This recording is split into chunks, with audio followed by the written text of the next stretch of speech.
Sharks Hindustan के हजारों देशवासियों के जैसे हम दो यार भी बचपन से एक ही सपना देखते आए हैं कि एक दिन हम खुद का एक रेस्टोरेंट, फूड ब्रांड या कम से कम एक छोले भटूरे की दुकान तो जरूर खोलेंगे। लंबी लाइन होगी, हर जगह हमारे ब्रांचेस होंगे और पैसा ही पैसा होगा।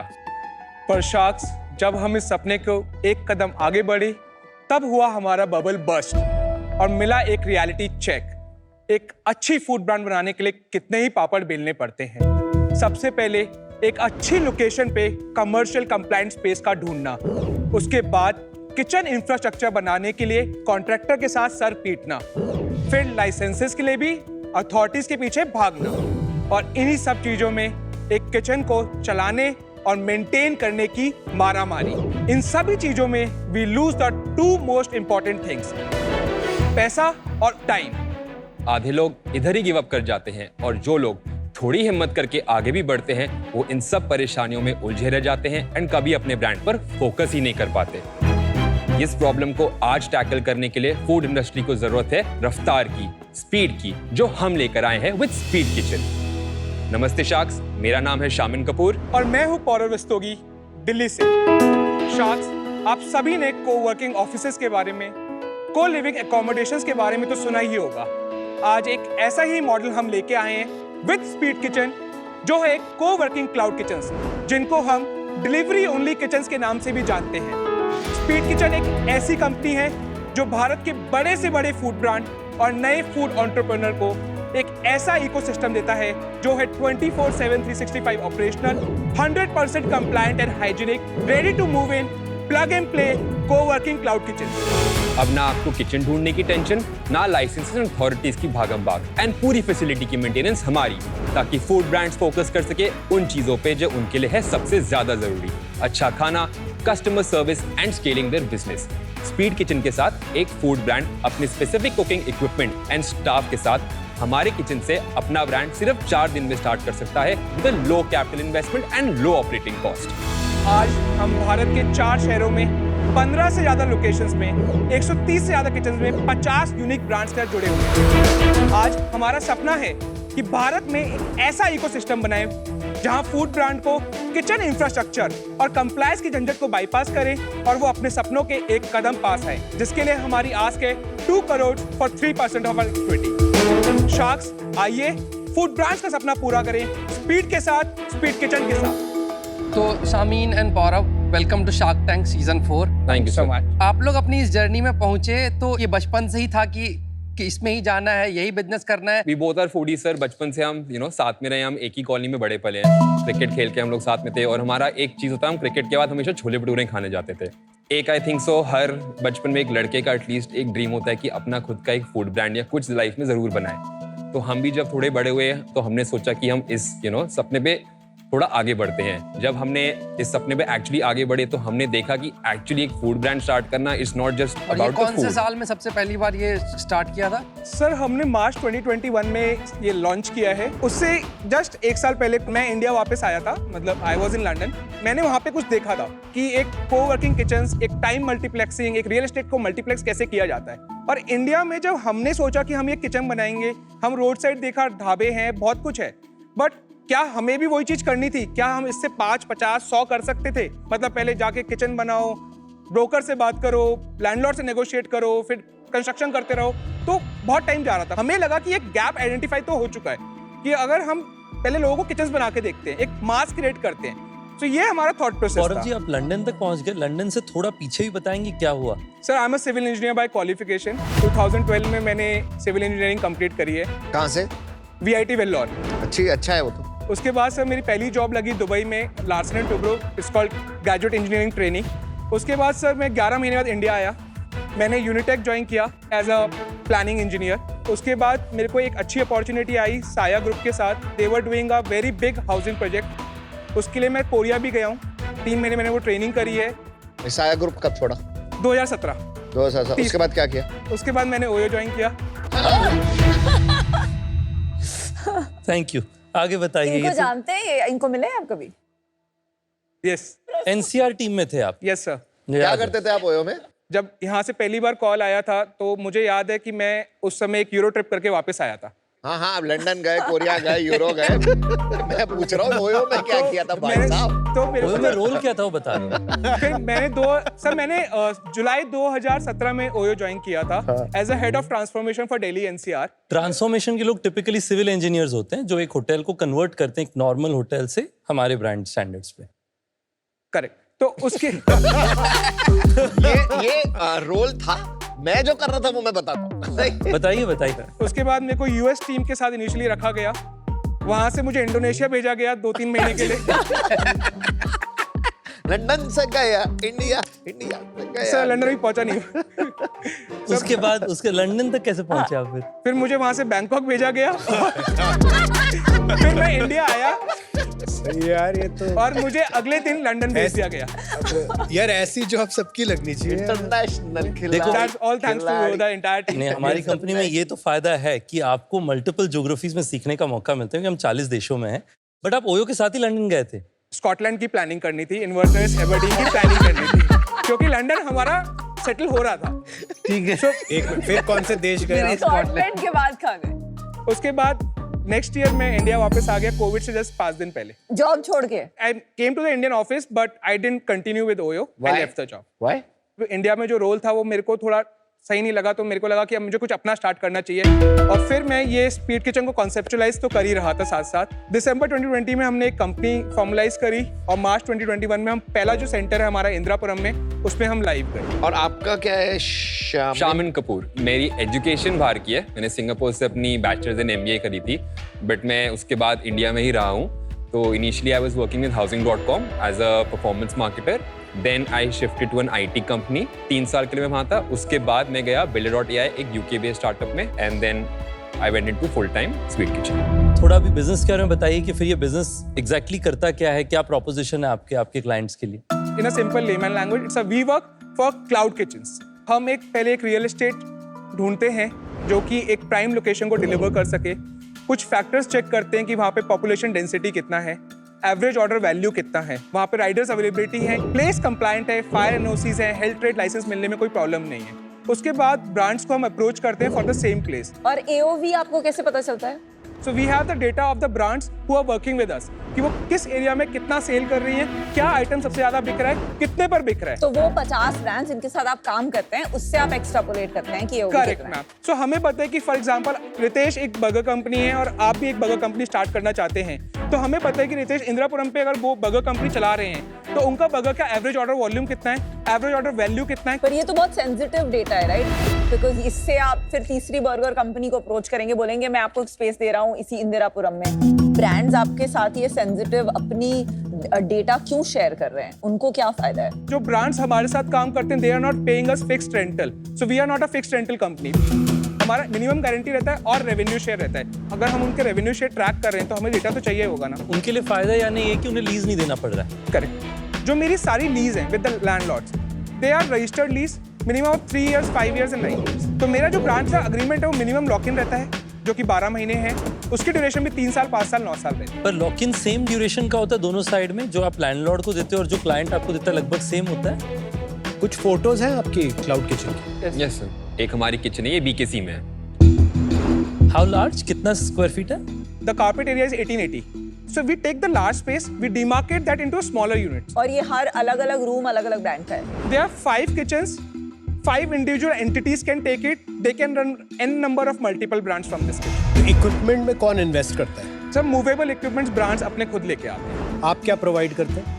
CCTV, Wi-Fi, gas bank, your entire plumbing, your entire civil work, security, facility managers, garbage disposal. तो आपका अपना किचन बनाने के बजाय आप दूसरों को हेल्प कर देते हो कि आप अपना किचन बना लो, तो मॉडल तो अच्छा है। कोई भी ब्रांड के लिए शुरू के लिए ठीक है, बट लॉन्ग टर्म ब्रांड्स क्यों आपके साथ रेवेन्यू शेयर करेंगे और अपना डेटा देंगे? मतलब जैसे ही मेरा सक्सेसफुल हो जाएगा BKC, मैं तो मूव आउट कर जाऊं।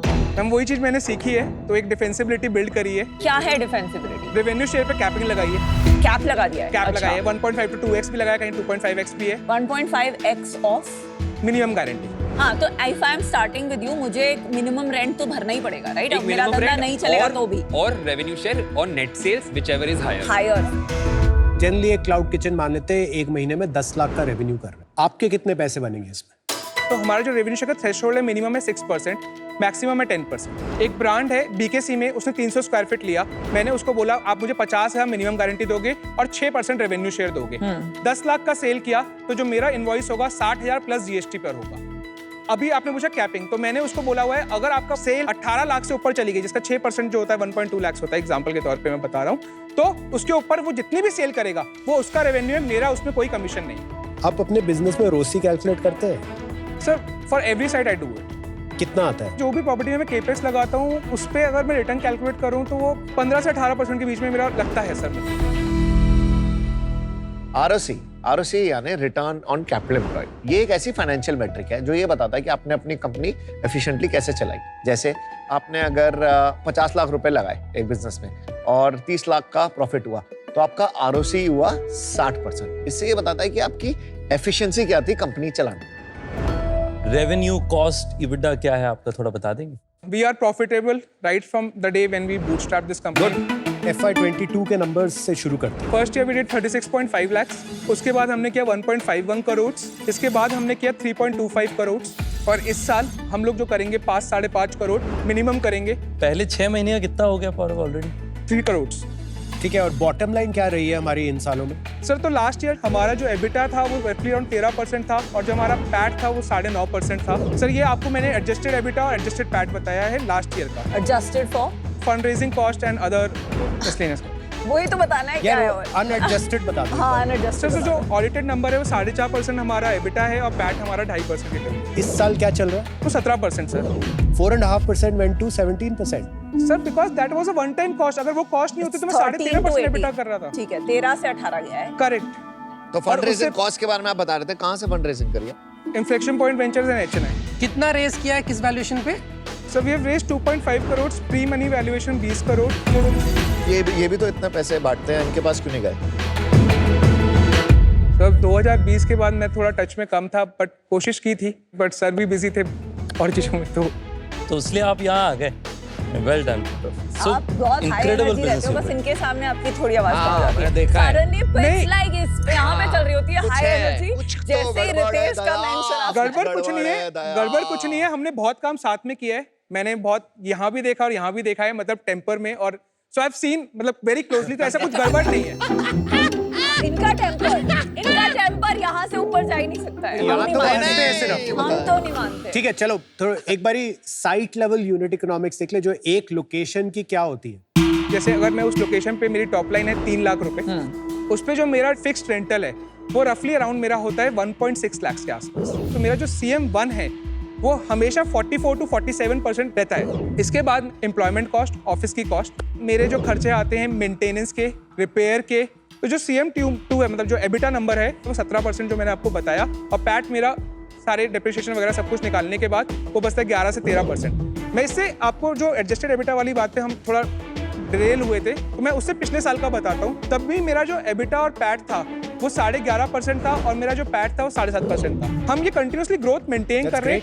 फैंटास्टिक। मैंने चीज वही कह रहा हूँ, मैं सब इतनी 4-5 साल स्टार्टअप में ये सीखी है। धंधा सब बना लेते हैं, अगर प्रॉफिटेबल हो रहा तो मजा आता है काम करने में और सामने वाले से आंख मिला के बात कर सकते हो। तो हमने धीरे-धीरे टॉर्टाइज स्टेप्स में काम किया है। पहले क्लाउड किचन बनाई, 3, 5, 10 लोकेशन पे गए, फिर समझ में आ गया ये तो चल रहा है, तो अभी हम बेस किचन करता हूँ, क्योंकि ये स्पोक तो हमने बना दिए, छोटे-छोटे क्लाउड किचन तो बना दिए। इन सबको भी तो एक मेन जगह से खाना चाहिए। फॉर एग्जाम्पल हमने शेफ ऋतु डालमिया जिन्होंने अंबानी की वेडिंग करी थी, उनका पूरा किचन का जो डिजाइन है, एग्जीक्यूशन है और लॉन्च वो हमने किया था। एयरपोर्ट पे जो आप लाउंजेस देखते हैं, तो जो संभालती है कंपनी ट्रैवल फूड सर्विसेज, उनकी बेस किचन भी मेरे पास है द्वारका में। Chaayos is my client, Haldiram's are my client, आप ही के इन्वेस्टेड कंपनी है, दे आर आवर क्लाइंट। कौन? दरियागंज। एक एग्जांपल आपने बोला था कि स्टार्टिंग में कोई ब्रांड है आपको रेवेन्यू शेयर दे रहा है तो 1 साल के बाद छोड़ के चला जाएगा। Correct. मैं क्लासिक एग्जांपल देता हूँ, मेरा तीसरा क्लाइंट था चायोज। इंदिरापुरम में जो मेरी पहली लोकेशन पे थी वही किचन नंबर पे आज 4 साल हो गए, आज तक वो उसी किचन पे काम कर रहे हैं। कस्टमर चर्न हुए होंगे अभी तक? Yes sir. क्या रीजन होता है?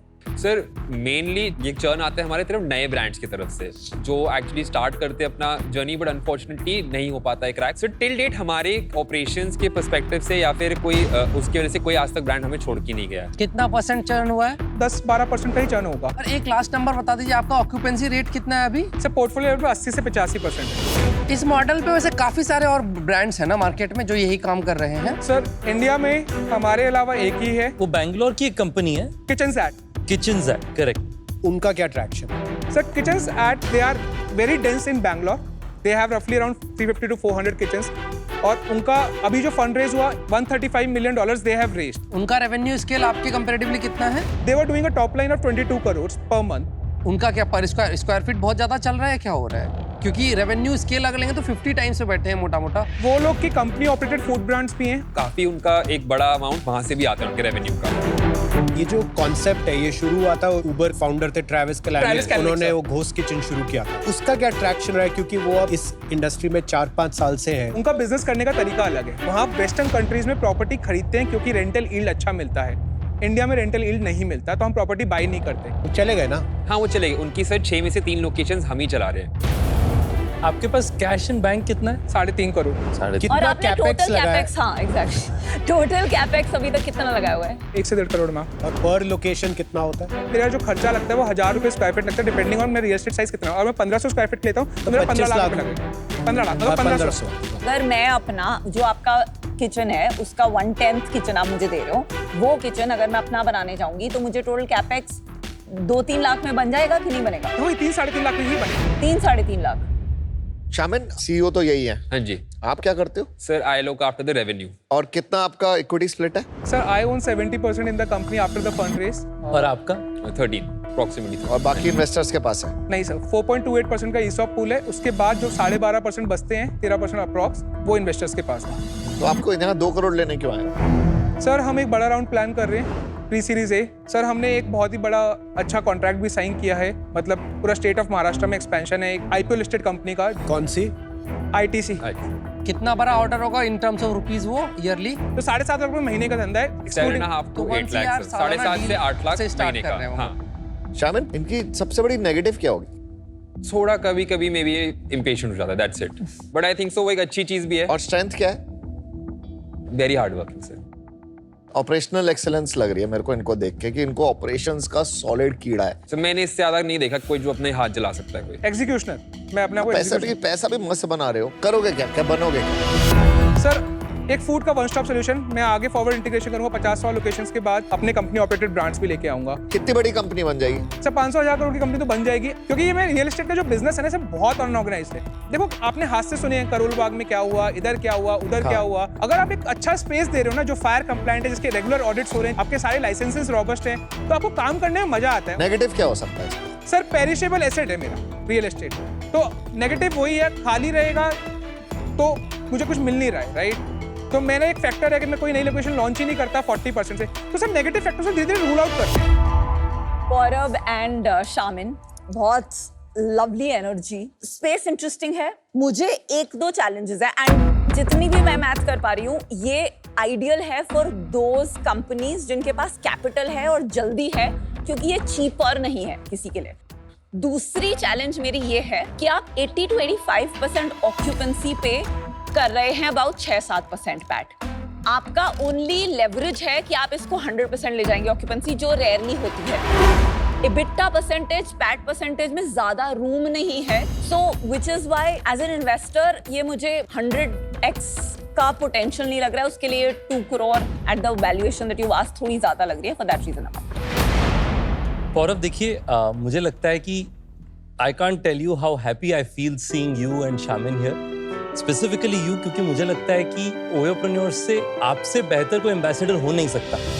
हाई ऑपरेशनल एग्जीक्यूशन, नंबर्स में पूरी पकड़, मेहनत करना है मतलब जान लगा देना है। हमने दुनिया में किसी भी मार्केट में छोड़ दो, आपको खुशी होगी जितने देश आपने बताए, हर देश कम से कम नहीं तो 500 से 1000 करोड़ का आज रेवेन्यू कर रहा है जब आपने शुरू किया, 0 से शुरू किया। तो I am so happy to see you. मुझे लगता है फूड इंडस्ट्री में इंफ्रास्ट्रक्चर बनाने का सिग्निफिकेंट वैल्यू है। 2-3 क्रिटिकल एरियाज ऑफ हेल्प चाहिए होंगे आप। इस बिजनेस में कैपिटल लगेगा तो मैं आपको उस तरह के रियल एस्टेट प्लेयर्स लाके दे सकता हूं जो आपके साथ कैपेक्स खुद लगा के आपको बिल्डिंग्स देंगे, आप जानते हैं हम लोग भी करते थे ये पहले। दूसरा, हम लोग हमारी रियल एस्टेट आपको दे पाएंगे, पर मुझे उस इतना काम करने के लिए ओनरशिप थोड़ी ज़्यादा चाहिए। आपने 2 करोड़ की आस्क रखी, मैंने 25 करोड़ के वैल्यूएशन पे 10% यानी 2.5 करोड़ का इन्वेस्टमेंट मैं आपसे प्रपोज कर रहा हूं। डेफिनेटली अगर आपके ऑपरेशनल एक्सेलेंस की बात करेंगे वो क्लियर कट नंबर्स में दिख रहा है और ये मार्केट भी मुझे लगता है काफ़ी ग्रोइंग होगा, तो मैं भी इस पे बेट लेना चाहूँगा। बट आई बिलीव कि इस फील्ड में रितेश काफ़ी अच्छा एक्सपीरियंस लेके आ रहे हैं, तो आइडियली मैं उसको ज्वाइन करना चाहूँगा इस डील में। I am in the game basically. जिस तरह के बिजनेस सेलिब्रेट करे जाते हैं हमारी इकोसिस्टम में, हो जनरली थोड़े हो सेक्सी बिजनेस होते हैं। कोई ऐप बना दी, कुछ बड़े सारे यूजर ले आए, ये एक सेक्सी बिजनेस नहीं है और शायद इसीलिए आप प्रॉफिट भी बना रहे हो। As founders to pick a hard business, वो आसान काम नहीं होता। मुझे लगता है कि बनता है आपकी हेल्प करना। Thank you so much. I have 2 offers for you. 1, 2 crore 8% या 2.5 करोड़ 10%। मुझे लगता है तू बंदा बहुत सॉलिड है। तेरे में मैं 100% तू पैसे कमा के देगा, तू IPO बना के देगा, पर तेरे को ना मेरी जरूरत नहीं। मुझे नहीं लगता कि मैं एज अ शार्क कुछ ज्यादा तेरी हेल्प कर पाऊँ। मुझे पता है इसका आंसर क्या है तू बता दे। अपार्ट फ्रॉम योर टाइम ना, एक चीज होती है एडवाइस की, क्योंकि जैसे सबने बोला ना कि मेरी एक रेंज बन गई है, मैं इतना ही पैसा कमा पाऊंगा, इतना ही एबिटाई पैड कर पाऊंगा। आज मैं ये फूड इंडस्ट्री जो है मैं क्लाउड किचन्स के लिए कर रहा हूँ ना, हम सोचते हैं कि हम ये आगे और भी लोगों के लिए कर सकते हैं। अगर एग्जीक्यूशन पे आपको विश्वास है और आपको पता है, तो मतलब see I am soldier in front of my investors, but again I am general in front of my team. तो मैं ये पॉलिसी फॉलो करता हूँ, तो मुझे पता है कि अगर वो चीज़ बन गई ना, तो ये चीज़ बढ़ेगी बहुत जल्दी।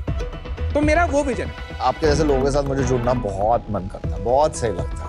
तो मैं तेरे को एक ऑफर देता हूँ, 2 crore 10%, which will be a lower valuation than them, but मैं एथिक्स और मॉरल्स पे तेरे साथ सपोर्ट कर रहा हूँ। तेरे को जहाँ जरूरत होगी मेरे पास आ जाओ। चलिए पौरव, आपको सारी ऑफर्स समझ आ गई हैं, आप सोचना चाहेंगे और वापस आके हमें बताएंगे कि क्या करना है आपको।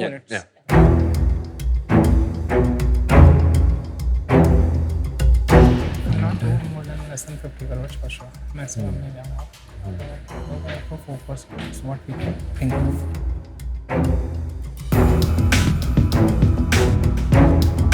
स्पीड किचन की speed decision making, very happy. तो मैंने जनवरी 2023 में जो राउंड बताया था ना आपको, उसके बाद बिजनेस भी 4x ग्रो किया है। तो जो वैल्यूएशन आपने ऑफर करी है वो मेरे को 2 साल पीछे लेके चली जाएगी।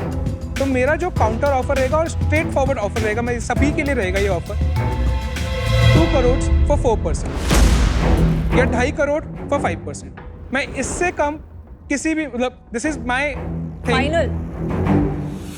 मैं 2 करोड़ 10 के नीचे जाना नहीं चाहता और मैं तेरे साथ नेगोशिएट भी नहीं करना चाहता। अगर तेरे को एग्रीएबल नहीं है, नो डिस्कशन।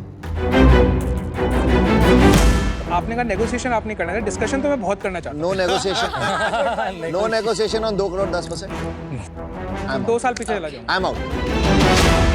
मैंने कुछ डिस्काउंट्स बिल्ड किए थे 1-2 चीज़ों में कि आपके बिजनेस में 1 साल आगे जो आप पहले बता रहे थे कि ITC से आएगा एटसेट्रा, वो बफर में अभी अगर हटा दूं तब भी मेरा 2.5 करोड़ रुपए आता है 7.5% पे, 33 करोड़ के लगभग का वैल्यूएशन। इस पे करते हैं, ये मेरा और अजहर का जॉइंट काउंट है। मैं आपको एक रिवाइज्ड ऑफर देता हूँ 3 करोड़ 10% पे। तो वो तो इनसे कम हो गई वैल्यूएशन, पैसे भी ज्यादा। ठीक है चलिए। आप तो डिसाइड हम भी दे देंगे, कोई इशू नहीं है, तो पैसों की कोई तकलीफ नहीं। तो आपका ऑफर क्या है बता दो। पहला ऑफर है 2.5 करोड़ एट 7.5% और दूसरा है 3 करोड़ एट 8.75%। क्या आप तीनों कंबाइंड होके 5% पे क्लोज कर सकते हैं? एक करें क्या फॉर 6% 2 करोड़। ठीक है, ये ठीक लग रहा है मुझे। तीनों आ 2 जाएंगे। करोड़ अब आप तीनों साथ हैं। 6%, हम तीनों साथ आ रहे हैं। चलिए अब यस और नो बताइए। गौरव, अगर एक चीज आपने सीखा है ना कि हम लोग बहुत ज्यादा टाइम नहीं लगाते। अरे उसने डिसाइड कर लिया, बोलो चलिए। पर ये खत्म। फिर 2.5 for 6 लास्ट नहीं, ऑफर। नहीं, प्लीज प्लीज नहीं, प्लीज नहीं, मैं नहीं। बोल रहा हूँ। Midway, सर मेरे को 2 point- नहीं, एक पे प्लीज no, प्लीज no, सब mid no. Offer please. No, सब मेरे लिए बहुत एक मुश्किल से बनाइए एक sir. Minute 2 crores for 6%. Yes or no?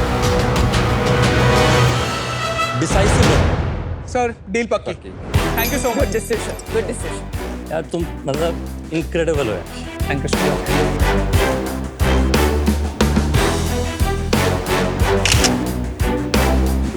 All the best. 3 sharks ने हमें चेक्स दिए हैं, वो अपने अपने स्किल सेट जो उन्होंने over the period of time earn किया है, स्किल सेट्स के साथ उनके कॉन्टैक्ट, उनका नेटवर्क, वो भी हमें मिलेगा। तो हमें लगता है कि वो तीनों ही एक वैल्यू कंपनी में बढ़ाएंगे और हमें ग्रो करने में, जैसे उन्होंने बोला कि स्पीड थोड़ी और तेज हो सकती थी, तो आज शायद उनके साथ आने में हम 4x 5x पे जा रहे हैं, शायद हम वो 10x 100x पे